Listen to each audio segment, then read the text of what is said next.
¿Cómo están? Bienvenidos a este nuevo video. Les pido que por favor se suscriban a este canal y le den like a la página de Facebook. Está en la descripción del video el link. ¿Ok? Ya. Dicho esto, comenzamos.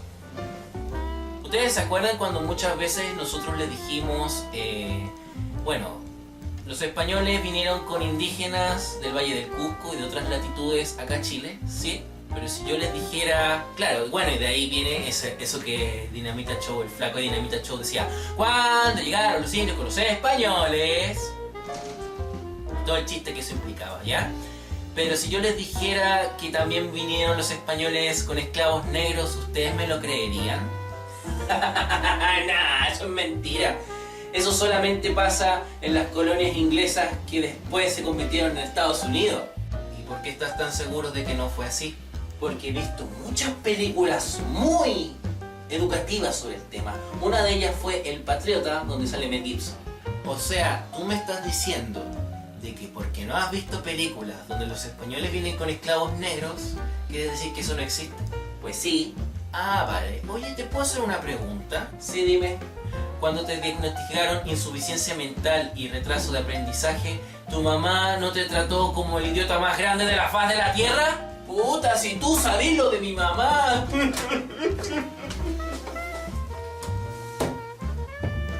bien. Ya no vamos a venir a molestar un buen rato. Bien. ¿En qué estábamos? Pues sí, habían esclavos negros. Sí, esclavos negas. Ya, y todo lo que quieras. Sí, habían. Perfectamente, habían. Y esos esclavos incluso tenían leyes. Mira, lo increíble es que esos esclavos ya tenían leyes que cumplir. Y más increíble todavía, tenían derechos que cumplir. Y van a decir, no, estáis weyando, no, es que no puede ser, no. Pues sí, 1000 veces sí. Sí, 1000 veces sí. Pero bueno, veamos las cosas. Cuando llega Pedro de Valdivia, con sus mujer Inés de Suárez, y con un largo etcétera de españoles conocidos, que también venían acompañados de indígenas utilizados como esclavos, también venían con ellos esclavos negros. Los negros eran inferiores para los españoles porque no tenían padres conocidos, con apellidos conocidos, ni de renombre. Y por eso básicamente, porque para los españoles, para ser una persona como corresponde, tenías que tener apellidos, tenías que tener un árbol genealógico conocido, ¿ya? O sea, el linaje era lo que te hacía ser español, ¿me entiendes? Ese es el cuento, y por eso pasaba esta discriminación. Pero resulta que empiezan las mezclas raciales, porque son razas distintas, los blancos, que serían los españoles, y los negros, que son negros. Empiezan las mezclas raciales, pues cuando un negro se mete con una blanca, o un blanco se mete con una negra, que yo encuentro que eso fue lo más común, pienso yo, de todas las cosas que han pasado, se genera un hijo que se llama mulato. El mulato es la mezcla, es el resultado de la mezcla entre negros y con un blanco, ¿ya? Ese hijo mulato tenía por una mitad, por un lado tenía una genealogía conocida, un apellido conocido, un linaje conocido, y por otro lado no lo tenía. Entonces eso ya empezaba a generar una contradicción en el concepto de que si era inferior o superior a los españoles, o estaba en el mismo escalafón que los españoles o era inferior. Y bueno, pasaba lo mismo con el concepto de mestizo. El mestizo era cuando tenías un español, cuando un español se metía con un indígena, tenían hijos y ese hijo era un mestizo. Bien, pasaba lo mismo. La misma contradicción, a eso me refiero. Estos negros provienen de África. Claro, bueno, como venían de África, eran traídos en barcos desde Oriente, desde África hasta América, contando todo el tiempo que se implicaba, enfermedades que podían padecer. Pero también era, bueno, y por lo mismo se vendían como una mercancía cara, por todo el ajetreo que implicaba traer uno desde África hasta Chile, por ejemplo. Eran caros. Distinto a los esclavos indígenas, que los esclavos indígenas estaban en el mismo lugar donde estaban. Ellos por donde anduvieran podían encontrar cualquier indígena y hacerle esclavo. Esa era la diferencia. Pero estos esclavos negros eran más propensos de ser encontrados en los tiempos coloniales, o sea, en la colonia, hacia el siglo XVII y XVIII principalmente. Es decir, cuando ya se llevó un tiempo más o menos considerable instalado en la colonia. Y por cierto, con esto comienza ese famoso tráfico de esclavos, que generalmente vino desde los ingleses o de los portugueses. Sí. Ese tráfico de esclavos que por muchos siglos y tiempos, años existió. Oh sí. Entonces vale hacerse la siguiente pregunta, porque no es difícil de planteársela después de lo que me escucha. Uno puede decir, bueno, a ver, si yo te entiendo. Hay esclavos, o sea, hay indígenas que pueden ser usados como esclavos si están aquí. Pero también podemos traer esclavos de África, los negros, y hacerlos trabajar aquí. Entonces, si hay esclavos acá mismo en América, ¿por qué tenemos que estar importando esclavos? Cuando estos son más fáciles de conseguir, son mucho más baratos, en cambio estos son carísimos. Y tampoco son muchos, porque no es fácil traer centenares de esclavos traídos de África, no es fácil, por todo lo que implicaba, en viajes, sea por tierra, sea por mar, en fin. Pues la respuesta está en lo siguiente que te voy a decir. Bueno, porque son muy fieles y son muy dóciles para los españoles, hasta el punto de que se ganaron la confianza de ellos. Los negros se ganaron la confianza de los españoles, ¿ya? Por lo que en un principio fueron nombrados capataces de las encomiendas. O sea, imagínense este panorama. En una encomienda, un grupo de indígenas tenían que seguir las órdenes de algún negro para hacerlos trabajar. Y el negro era el que andaba con el látigo, lo obligaba a trabajar. Trabaja, mierda, ya. Ese era un negro, ya. Al principio. ¿Cuál fue el problema? Que a medida que fue avanzando la guerra de Arauco y los siglos, y por ende decae la mano de obra indígena, porque igual los indígenas de a poco empezaron a disminuir en población, porque los españoles de a poco los fueron matando, los fueron esclavizando, fueron violándose a las mujeres, etcétera, etcétera. Los esclavos negros tuvieron que ser utilizados como una suerte de paliativo para ese déficit de mano de obra indígena que se empezó a dar con el paso del tiempo y de los siglos. Ahora bien, voy a leer la siguiente cita para pasar al siguiente punto. Pongan atención. El esclavo negro, a pesar de su condición de mercancía, fue considerado por el derecho. Esta frase es de la autora María Cristina Navarrete y la obra de donde salió va a estar por aquí, por si acaso, ya. Si es considerado, que me cuesta decirlo, por el derecho, quiere decir que había todo un aparataje legal que se preocupaba de la condición del esclavo y se preocupaba de decir cuáles eran los derechos y los deberes del esclavo, junto con quien se relacionaba, que era el amo, que también tenía sus derechos y sus deberes establecidos por esta institución, y la relación cordial que debería ser entre esclavo y amo. Todo eso estaba en el aparato legal.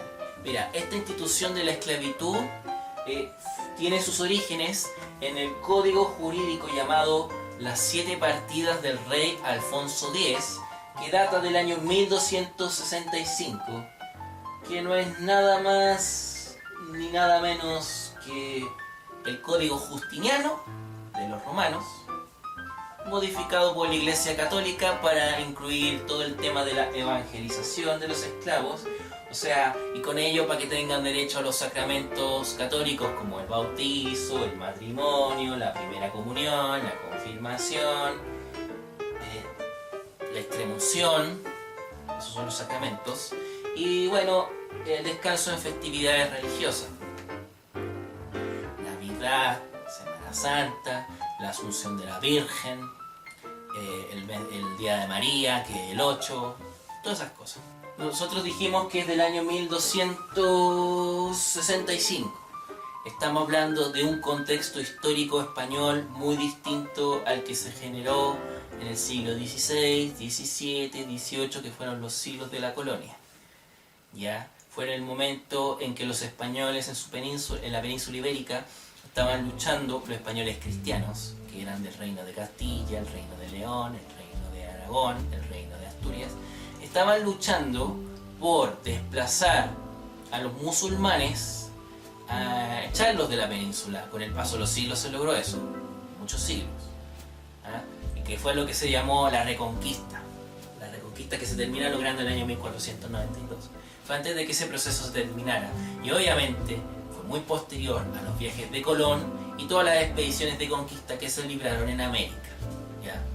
Por ende, esta institución de la esclavitud que existía en los españoles es demasiado anterior y por ende es una herencia de un sinfín de cosas que trajeron de la península y de el desarrollo que los españoles tuvieron como civilización, como cultura en la península ibérica, que viene producto de por ejemplo, de la herencia de griegos, de romanos, de visigodos, etc.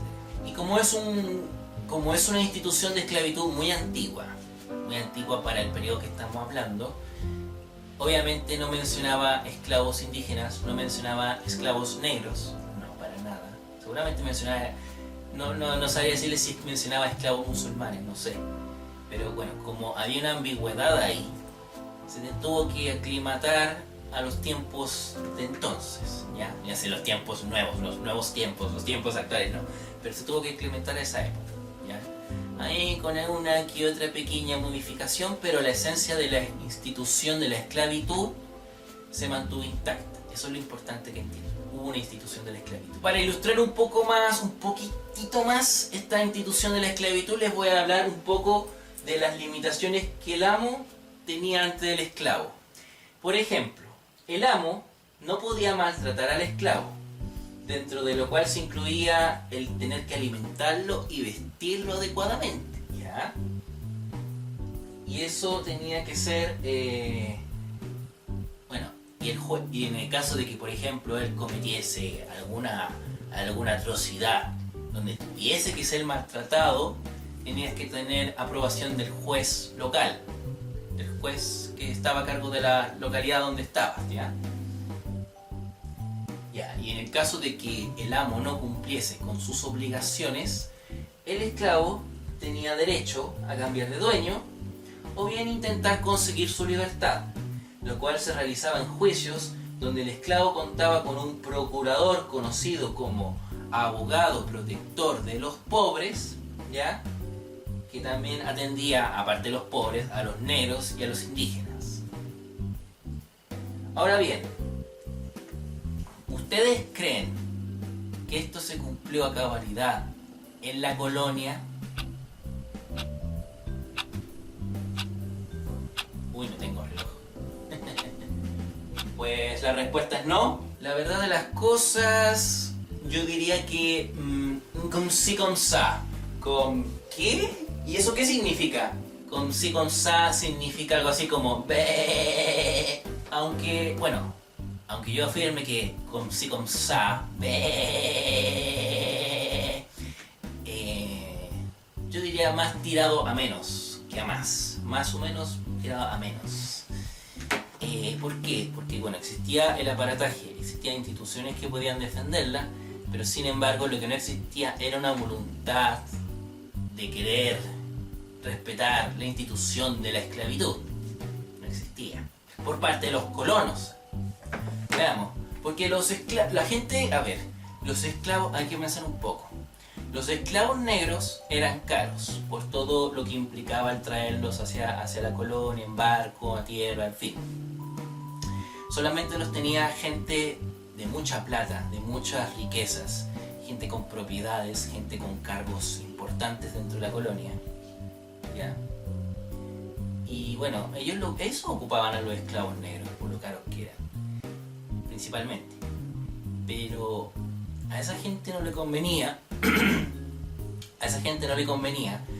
que los esclavos ganaran su libertad o cambiaran de dueño, porque básicamente eran mano de obra para sus labores domésticas, las labores domésticas de su hogar. Claro, porque si se quedaban sin sus esclavos, ¿quién iba a servirles la comida? ¿Quién iba a limpiarles la casa? ¿Quién iba a hacer quehaceres domésticos? Pues ellos no estaban para eso. O sea, eso era lo que así se pensaba. ¿Cómo me voy a rebajar yo a hacer esas cosas que las puede hacer un esclavo? Son labores menores, de un ser inferior. Y como estamos hablando de que era gente con riquezas, con territorio, con tierras, con dominios, con cargos importantes, también era gente que tenía nexos con las personas encargadas de los juicios, con los jueces o con las encargadas de los juicios, para que esos esclavos consiguieran su libertad. Y bueno, aquí existen todos los tráficos de influencia, los pitutos, los nexos, todas esas cosas existían en esta época. Entonces, por eso los trámites para hacer el juicio de que el esclavo ganase su libertad se hicieron engorrosos, por la influencia de sus amos, que a través de esto evitaban que se convirtiese en una realidad, porque evitaban a toda costa de que estos esclavos se fueran de sus manos, de su dominio. Y cuando, por ejemplo, los esclavos negros veían que no podían conseguir su libertad a través de estos juicios, ¿qué pasaba? Se escapaban de la casa de sus amos. Y eso con el tiempo se conoce con el nombre de cimarronaje. ¿Lo dije bien? ¡Oh, sí! ¡Lo dije bien! Y para concluir este video voy a leer algunos fragmentos de documentos jurídicos de los tiempos de la colonia. ¿Ya? Estos documentos yo los saqué del Archivo Nacional, que se encuentra en calle Miraflores, que está al lado de la Biblioteca Nacional. La Biblioteca Nacional está por Alameda, el archivo está por Miraflores, que es la calle al lado. Y bueno, son documentos que tuve que hacer porque yo en la universidad tuve que hacer un trabajo sobre este tema, y por eso sé algo sobre este tema. ¿Ya?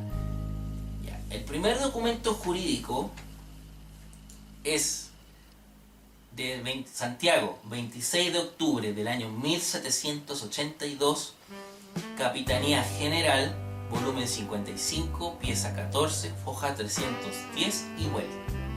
Dice así: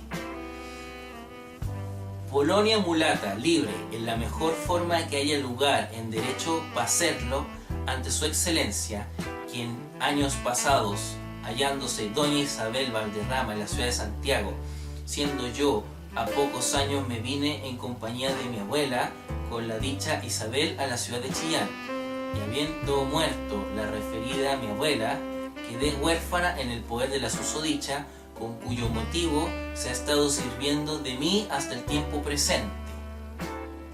¿Ya? Y el siguiente fragmento que os voy a leer es: Juicio sobre castigos infligidos a un negro esclavo. Santiago, entre el 3 de junio de 1771 al 6 de julio del mismo año. Es un fragmento. ¿Ya? Este documento está en si alguien quiere buscarlo, por eso lo digo. Documentos de Capitanía General, volumen 17, pieza 42, hojas entre las 163 y las 172. El fragmento que voy a leer es el siguiente: Don Joseph de la Vega, en los autos.